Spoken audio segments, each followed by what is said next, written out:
Hi, I'm Sèphera Girón, and I am here to read you a bit from my Witch Upon a Star series. I will be reading for you, first of all, a little bit from Capricorn Cursed. Chapter 1. A new year brings new beginnings. It was a sunny day, which was rare during the gloomy New England winters. Rarer still was Natasha being awake on such a day.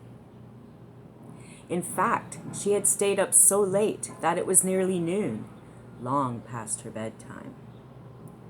Natasha blocked out the light by drawing heavy velvet burgundy curtains shut. She turned back to the living room, searching for any stray ray that may have slipped through the cracks.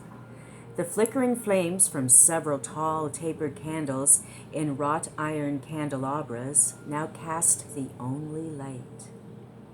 She returned to her plush velvet couch and goblet of cranberry juice to relax with her book. Anyone staring in at her would see a tall, lanky woman with a long, pale face, a dark, penetrating stare, and waist-length black hair, who was half lying on the plush pillows. Natasha turned the pages of her book with long, delicate fingers and studied the words with intensity. But this was a facade. No one could see the real Natasha.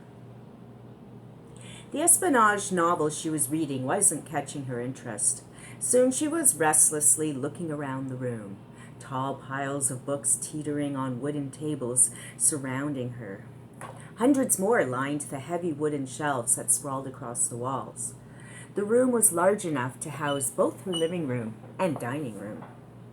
A claw-foot wooden table held a bouquet of fake black roses and lace doilies on a black tablecloth.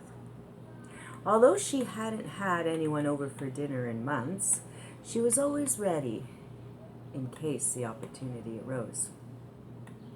Her mind drifted lazily to New Year's Eve with Gus.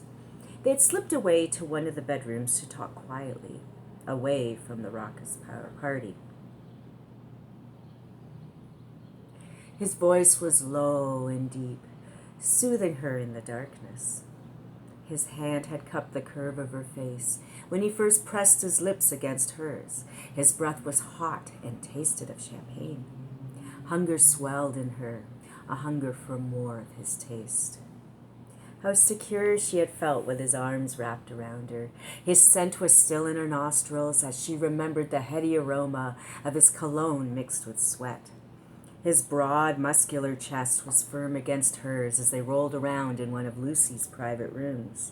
His lips had eagerly sought hers out, as if he were as hungry for affection as she was. Their hands had roamed along each other's bodies, pressing and pulling at unfamiliar flesh.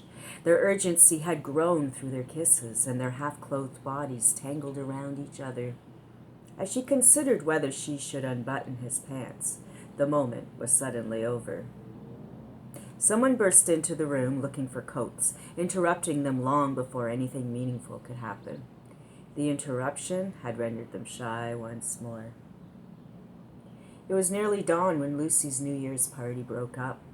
Natasha had noticed the red fingers of the sun climbing up the horizon and realized it was time to leave. She had to leave. There was really no choice in the matter. Gus had gone off to socialize with friends once they returned from the bedroom, and though she glanced through the crowd, she hadn't noticed where he had ended up. Many of the party guests used the impending dawn as a reason to call it a night, a day, a year. In the rush of people, Natasha never had a chance to say goodbye to Gus as she grabbed her violin case and set off for home. She wondered if she would see him again. She wondered if he wanted to see her again.